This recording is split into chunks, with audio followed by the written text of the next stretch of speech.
Imagine waking up tomorrow and your biggest problem is deciding where to fly next. No bills to worry about, no financial stress, just what's next. What if you could work in any store and any dealership and buy exactly what you want without thinking twice about the price? Or finally live in the home you always dreamed of, designed exactly the way you imagine. Now stop imagining, because the truth is that this life is closer than you think. And in this video, I will show you how to make it your reality. How do I know? Simple. I've done it. And I went from absolutely nothing, $0 in my account, to over $1 million in cash in just 3 years. I did it using 10 principles, and today I'm gonna give them to you. No fluff, no gimmicks, just the real stuff that actually works. And listen closely, because I learned one of these principles from an ancient philosophy that most people have never even heard of. My name is Edouard Merleau-Dubourg. I'm an entrepreneur, and I currently generate over 500K per month with my company Teliosa.com, a company that I co-founded with my brother. Together, we help people grow their business to reach 100, 300, or even 500K per month. So the reason I make this video is simple. I want to help you unlock the same potential and hit your biggest goals. So let's go. Principle number 1, don't listen to broke people. So let me tell you a bit about where I come from. I didn't grow up with money. My family wasn't wealthy, and I didn't live in some fancy neighborhood. I spent most of my childhood in a small village called Saint-Vincent. It's a really small village in Lorraine, and there were about something like 1,000 people in that village. And we were a really big family, 5 kids with just my dad working. And so life wasn't really easy. We had what we needed to get by and plenty of love, but let's just say that we weren't rich. And so every day on my way to school, I did walk past this huge steel factory that ran non-stop day and night. And in fact, you could even hear it coming from miles away. So that factory wasn't just part of the landscape, it was the dream for a lot of people around me. And so most of my friends at that time, at that school, wanted to work there, just like the parent did. And in their minds, getting a job at that factory was like the huge goal, the things to aim for. And so when you grow up surrounded by that kind of mindset, it can be hard to imagine anything different. It's like the idea of making a lot of money. For those people, it doesn't exist. And in fact, it's not even considered possible. So that's the environment I came from. But I didn't let it define me. And I want you to know that it doesn't have to define you either. What I learned along the way is that you need to be very careful about who you listen to, especially when it comes to your dream. And yeah, a lot of people mean well, but if they've never stepped outside of that world, their view of what's possible is very limited. And I kept my dreams to myself for the most part. I was lucky, my family was really supportive with me, but I knew that what really mattered wasn't talking about my dreams. It was doing the work. I keep my dream to myself for the most part. I was lucky because my family was supporting me. I was with my brother. And this lesson doesn't just apply when you're broke. It's true, no matter where you are financially. Whatever you are just starting out or already doing well, you can't afford to take advice from people who aren't where you want to be. As Warren Buffett says, Wall Street is the only place where people driving Rolls-Royce take advice from people who take the subway. And it's true, everyone has an opinion, but not all opinions are worth listening to. Even now, as a millionaire, I'm grateful about those advice I take, because giving advice is easy, it costs nothing. But acting on the wrong advice, that can cost you everything. So yeah, the second thing I want to share with you is this: don't cheat with the mirror. So life reflects back what you put into it. It's like holding a mirror to your action. There is an ancient philosophy from a book called The Kybalion that talks about the law of the universe, including the law of cause and effect. And simply put, everything you do creates a ripple that comes back to you. And so good actions leads to good outcomes, but bad actions, they will come back to bite you eventually. For example, if you judge others harshly, you will end up trapped in the fear of being judged. If you don't invest in yourself, no one else will invest in you either. And if you hesitate when making decisions, others will hesitate to do business with you. I learned this the hard way. When I first started, I noticed that I needed people to act fast and commit when we work together. But I realized something important. If I wanted them to be decisive, I had to lead by example. I had to make decisions quickly and clearly myself. Either yes or no. No maybes, no hesitation. And once I did that, I noticed people started responding the same way with me. And so this applied to money too. If you want clients who pay on time, you need to pay others on time. I had a student, for example, who was struggling to collect payment from his own clients. And so when we dug into it, we found that he wasn't paying his bill on the time either. And so I told him, hey, how can you expect people to pay you when you don't do the same? So that's the mirror in action. It reflects exactly what you project. And it's not just about the big things. Small habits matter too. I never ask for refunds because I don't want my clients asking for one. I always prefer to pay in full because that's the kind of energy I want to attract in return. And when I work with someone, I do my best to be their ideal clients. Whatever that means, paying early or leaving a great testimonial. Here is an example. I recently worked with a really good coach who was just starting out, but was great at what he did. And so I told him, if you need a testimonial, just let me know. And he appreciated. And yeah, it was a big thing for him. And so I went further. I told him, write exactly what you want me to say, and I will post it for you. I gave him the testimonial word for word because I know how much the small actions matter. And I want to give others the kind of energy I hope to receive. I also believe in clearing all debts, even the small ones. And so a few years ago, I borrowed I don't remember, I think that it was 10 or 20 euros from a carpool ride. And I never paid it back. It wasn't a big amount, but it stayed in the back of my mind. So one day I reached out to that person and say, hey, send me your bank info. I owe you for that ride. They were surprised, but I did it to clear my mind and to keep my energy clean. And yeah, every little thing adds up. And this principle applies to every part of life. One time I was with my girlfriend and the waiter forgot to charge us for just a small bottle of water. It was maybe 10 euros. And so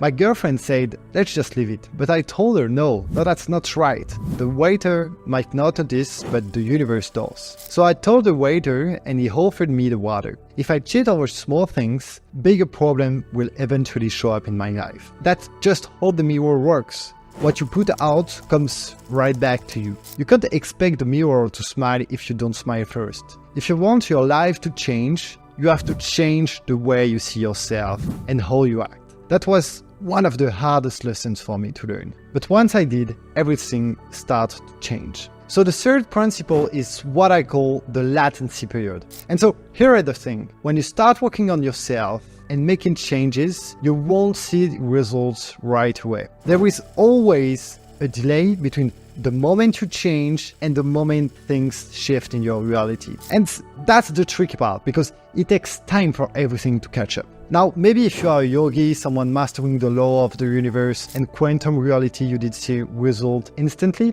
And in fact, there is a book, it's called Autobiography of a Yogi, which is, by the way, Steve Jobs' favorite book. And so in this book, they talk about yogis being able to levitate and make gold appear out of thin air. It's crazy stuff. You don't have to believe in me, but just read the book. Again, it's one of Steve Jobs' favorite books. But yeah, we are not yogis, we are not at that level. And if you were, you wouldn't even be watching this video. And so for the rest of us, the process is a bit more grounded. When we decide, okay, I want to change my life, I want to become a millionaire, I want to earn a lot more money, it doesn't happen overnight. And that's when the mirror effects come in again. There is a delay between the image you send out and the reflection that comes back. And so let's take my experience, for example. It took me 3 years to go from zero in my bank account to over $1 million in cash. 3 years might sound like a long time, but looking back, it went pretty fast. So the first part of the journey felt really slow, like nothing was happening. For the first year and a half, it was 0, 0, 0, 0. Then suddenly things accelerated. And that's how it works. There is always a lag time. How long it takes depends on where you are starting from and where you're trying to go. Let's say that you are almost a billionaire and you just need that last million to hit a billion. The shift will probably happen fast. But if you are starting from zero and aiming for a billion, that's going to take a longer time. The timeline is different from everyone. And so the key is to not give in during the latency period. If I had quit at any point during those 3 years, I wouldn't be where I am today. You have to trust the process, even when it feels like nothing is happening. The truth is, we are the one creating our reality. We are the source of the outcome you want. But there is always a lag between the work you put in and the result you see. Now, the fifth point, and one of the most important, is this: you have to rework your belief. And so one of my favorite saying is, the important thing isn't what's true, it's what you think it's true, because eventually what you believe will become your reality. Everything starts with your beliefs. The way you think drive your thoughts, and those thoughts are what ultimately creates your reality. It's not about what's objectively true, it's about what you believe to be true. And here is the challenge. As you get older, you accumulate beliefs that might have made sense at one point, but no longer help you move forward. And so, for example, as I'm approaching 25, my beliefs about money were completely different from those of my younger brother who was 17. He didn't have to unlearn all the unhelpful beliefs I did pick up from years of working and being around people with limiting mindsets. And at that time, I was working hard and earning about like 3K a month. And I just couldn't picture myself making 100K a year. It felt completely out of my reach. I had to rework my beliefs and convince myself that making a lot of money didn't have to mean burning out or sacrificing my well-being. There is an old mindset that says money only comes through hard work. But that beliefs come from the experience of manual laborers. If you ask a billionaire how they earn their wealth, some might say it takes effort, of course, but you will notice many are healthier and less stressed than people who work twice as hard for far less. The truth is, working harder doesn't guarantee earning more. I know plenty of people work incredibly hard and still struggle to make ends meet. So reworking your belief is essential. Let go of the idea that money only comes through struggle. Yes, effort matters, of course, but it's not the only path. You need to believe that making money can be simple, sustainable, and aligned with a healthy lifestyle. Once you change those beliefs, your reality will shift to match them. The sixth point is this: you need to change your identity. This was a game changer for me. Earlier, I mentioned how everything starts with your thoughts and beliefs. And it's a form of mental reprogramming. But what I've learned is that reprogramming isn't just about changing how you think. It's about changing how you see yourself. And a lot of beliefs we carry come from our families, friends, and environment. There is one reason why kids with wealthy parents often grow up to be wealthy themselves. They don't think being rich is complicated. But for someone from a lower social class, it's much harder because it requires a shift in identity. I didn't just work on changing my mindset. I changed my physical identity too. I got rid of all my old clothes, put them in garbage bags, and went to Zara, where I spent $200 on a new wardrobe. I think that act alone gave me a fresh start and helped me step into a new version of myself. This identity shifts weren't just cosmetic. They were a way for me to prove to myself that I could become someone different, someone who wasn't afraid of change or judgment. And honestly, this change made a huge difference. Each time I leveled up my identity, it became easier to believe in the new version of myself. And that belief is what drove my success. The next point is to design your future with absolute clarity. This is what I call the quantum playbooks. If you are one of my students, you have probably heard me talk about it before. And so the idea is simple. You need to design as clearly and precisely as possible the person you want to become. And in this playbook, which is several pages long, I've written down exactly who I am and who I am becoming. I've mapped out every detail, how I want to look physically, what I want people to think when they see me, the achievements I want under my belt in the next 5 years, and how much money I want in my bank account. I've even written about the beliefs and thoughts I want to embody. The goal is to be as specific as possible. I even wrote a personal manifesto. Think of it as a wiki page. Who is Edouard Merle-Dubourg? In this manifesto, I describe who I am, what I've achieved by the end of my life, and the story of how I got there. It's a bit like making yourself like a legend, making my story feel epic and meaningful. I've added little pictures to represent each step. I started with the kid from the village, then wrote down the milestone I want to reach. He did this, then that, then achieved this, and so on. But here is the thing. It's not just about doing this exercise once. What really matters is coming back consistently. I always keep my playbook right next to me because I use it every day. I review it at least once a week to stay aligned with my goal. And to be honest, I've even taken it a step further and created what I call mind movies. Basically, I made a short film of my vision. It's easier to watch than reading all the pages. I watch it every day to stay motivated and focused. Right now, I'm making 500k a month, some months even 600. And watching that vision regularly keeps me on track to achieve even more.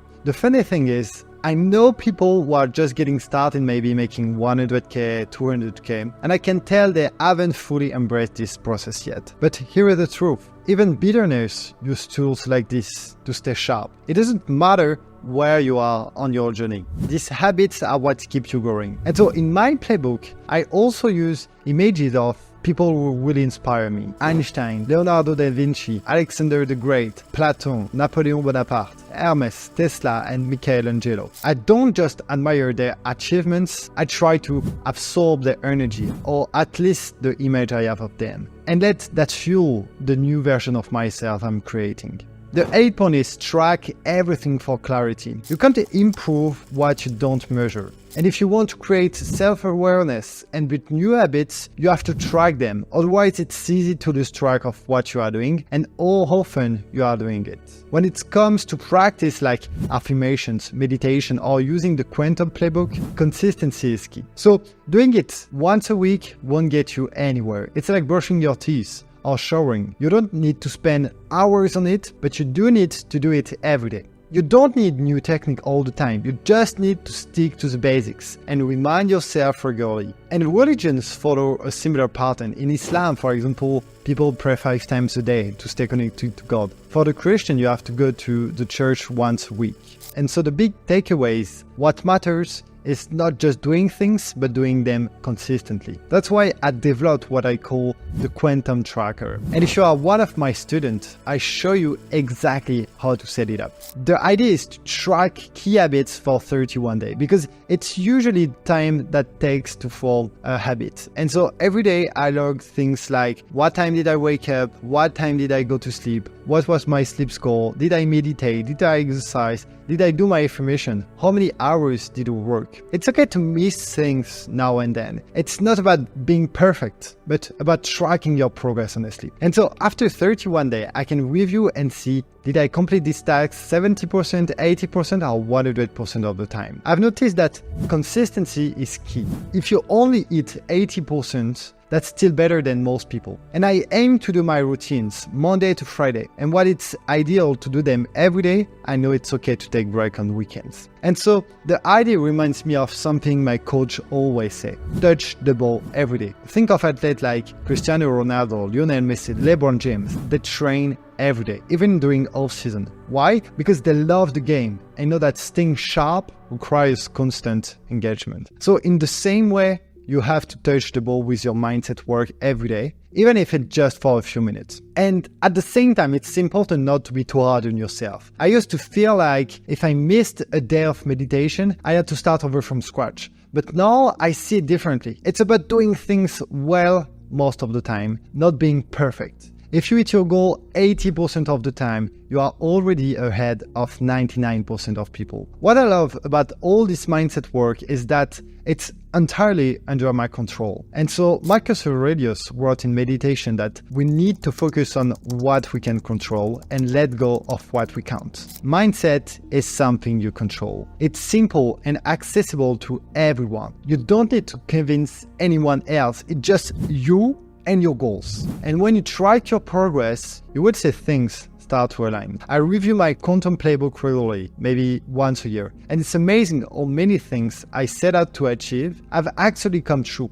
And so for example, when I first set the goal of making 20k a month, I hit it. 20k, then 25, then 30k a month. But it wasn't easy. I was working hard, grinding with cold calls all day, and honestly, life felt really hard. Then I realized I needed to tweak my affirmation. Instead of saying, I earned 20k a month, I changing, I earned 20k a month easily. And things shift. Suddenly, I start making that money with far less effort. So I did the same thing with 100k. I earn 100k a month easily, and it worked. Now, every time I set a goal, I make sure the affirmation includes the word easy. For example, I make 100k a month in profit easy. The funny thing is, people around me have noticed the difference too. I remember one friend telling me over dinner, "You guys always seems to be doing well." And it's true, of course. Life has its challenge, but it never feels overwhelming. That's because I reinforce these ideas every day with affirmation like, "I'm happy no matter what,"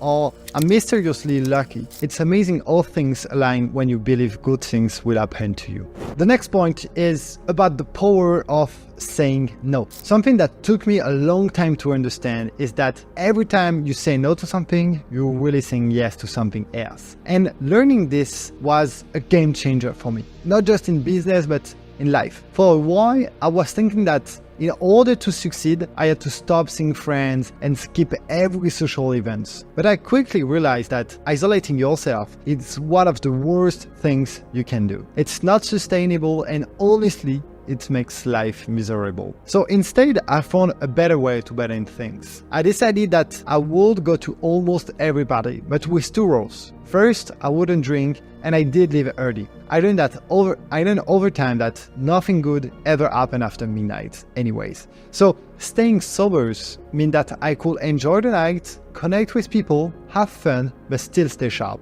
And leaving early gave me enough energy to wake up the next morning and get to work on my business without missing a bit. So that small shift makes a huge difference. I didn't miss out on the social moment that matters, but I also didn't let those nights derail my progress. While others were still recovering the next day, I was already up working on my goals. And over time, the small decisions, saying yes to fun, but on my own terms, compound into real progress. The key is this: success doesn't require you to sacrifice everything. You don't have to cut out your friends or skip every event. What matters is being intentional, going to the party, having fun, but setting boundaries so that you can stay aligned with your bigger goals. Saying no to drinking and staying late wasn't about discipline for the sake of it. It was about saying yes to my future self. And looking back, that approach kept me sane. It kept me connecting to the people I care about, while also staying on track with my goals. You don't have to burn bridges to succeed. You just need to find a balance that works for you. And trust me,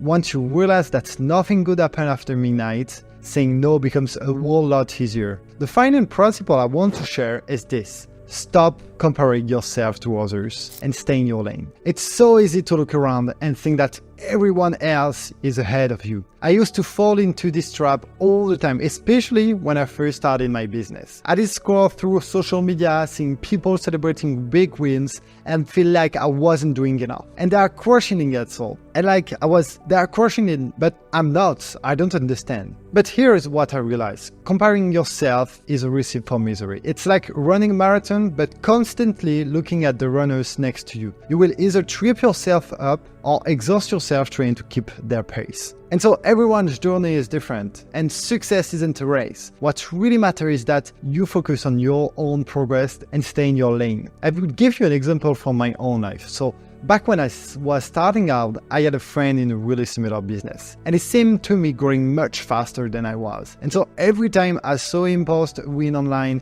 I did feel like I was falling behind, even though I was doing well in my own rights. And so yeah, he was doing everything faster than me anyway. And so yeah, sometimes I was feeling a bit demotivated to do the work because it was just so ahead of me. And I realized that the only thing I could control was my own progress. I didn't know the full story behind his success. Maybe I had more resources, a different starting point, or connection I didn't have. And in fact, even if he didn't, that shouldn't affect my path. I reminded myself that his success didn't take away from mine. It wasn't a competition. So I stopped checking his update and focused on doing my own work day in and day out. And I doubled down on my strategy, stuck to my routines, and trust the process. And you know what?